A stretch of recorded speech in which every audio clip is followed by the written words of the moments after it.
It's becoming a pattern. President Biden finding ways to really press Senator McConnell, now daring him to reject policies that are supported by Republican voters. There have been multiple mass shootings, and today Biden made the focus gun reform, calling on Congress to go ahead and ban these assault weapons and pointing out this does have the support of many Republican voters, even while in D.C. people like McConnell are resisting. This is, as we've been reporting on The Beat, quite the emerging theme.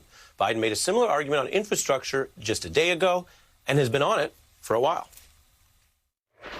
Those who oppose the plan, what don't they like? They want everything that's in the plan, not a joke. I have electoral support from Republican voters. These aren't Republican bridges, Democratic airports, Republican hospitals, or Democratic power grid. They had support of both Democrats and Republicans. This is not a partisan issue among the American people, and I'm willing to work with anyone to get these done.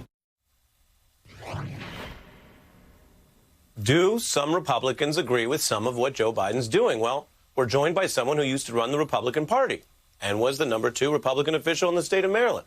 His name is Michael Steele. You may know him from many of his activities, including his Muppet work right here on The Beat. And he is a Republican who came around to endorsing Joe Biden for president. We thought you'd be good for this. How are you? I'm good, man. How are you doing? I'm okay, juggling.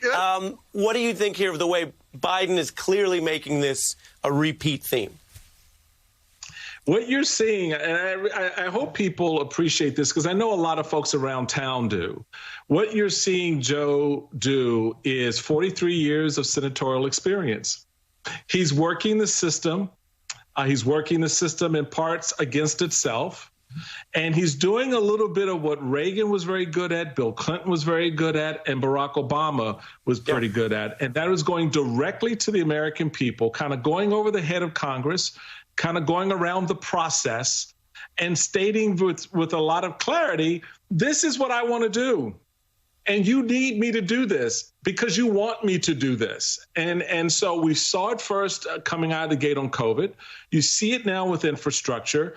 And the polling is reflecting that because voters are setting aside the sort of partisan aspects of this game and saying, look, I've been unemployed for the past year.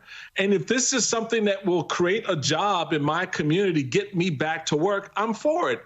Look, I'm driving these trucks on broken bridges and potholed streets.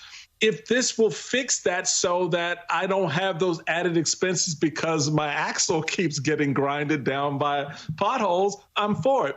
So he's making it very real for people to understand what he's trying to do. And it makes it tough on the messaging side for Republicans to come back and say to those very same people, be they Republicans or not, you don't want him to do that. And they're not buying it right now.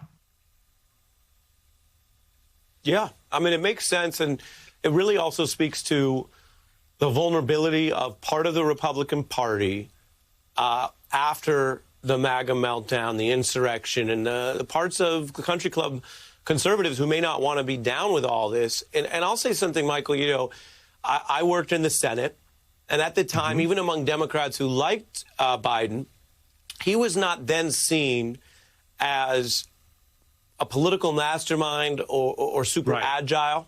And perception it comes and goes, or maybe it wasn't accurate.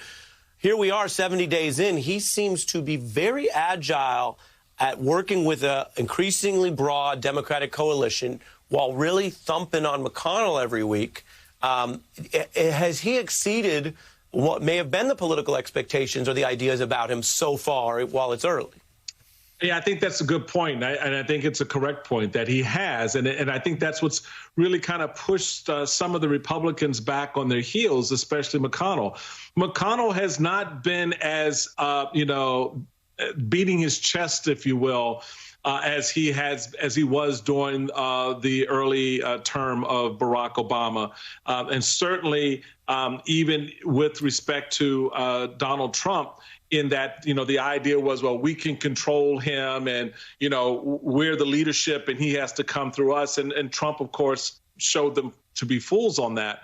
Biden, in a sense, is kind of showing the foolishness of this thinking as well when it comes to how he's approaching the critical issues in his administration. And I give you this to note on that point. despite the difficulty and the ugly messaging around what's happening at the border, what you're still seeing is people are now not taking that and upsizing it, making it bigger than all the other things that we're currently discussing, like COVID and infrastructure. But they're keeping it in the context, and that's largely because of the way the president has been talking about these things. He's acknowledged the sin at the border. He's recognized that something has to be done, but he is also putting it in the context of everything else that we need to have done. And people are just trying to, I guess, kind of come to the conclusion, yeah, I think I need to do maybe infrastructure a little bit more before I do this or that other thing. We'll see how it works out, but he's working it to his advantage right now. All great points. You were perfectly situated as the guest, but you're perfectly educating us with your analysis, which doesn't surprise me, Michael. Before I lose you, I do have a quick fashion question, if you'll oblige. Yes. Please. What kind of jacket is it? Is it a windbreaker? No, it's a pullover. It's just a pullover. I was outside and I realized I had to get in and hang with my boy Ari, so I didn't get a chance to make the switch up. No, I like it, and I can't speak for viewers. I listen to the viewers all the time, but I think some viewers like it when they see our experts. I mean, everyone knows you got the goods, you got the diplomas, you ran the party. When they see a little more casual steel, but I want you to be honest, and this is my final follow-up.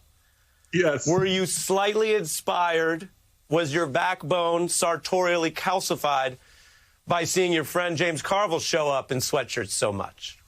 Oh, yeah, well, that helps. That helps. I mean, James, my boy, he got the hat. He's got the laid-back look. He's got the drink off to the side. That's how you roll, baby. Oh, that's how you roll. He's still got you beat because he looks like he could do yard work in the commercial break and then just come right back. We love seeing you, Michael. Thanks as always. Good to be here, man. All right, bro. Take care. All right.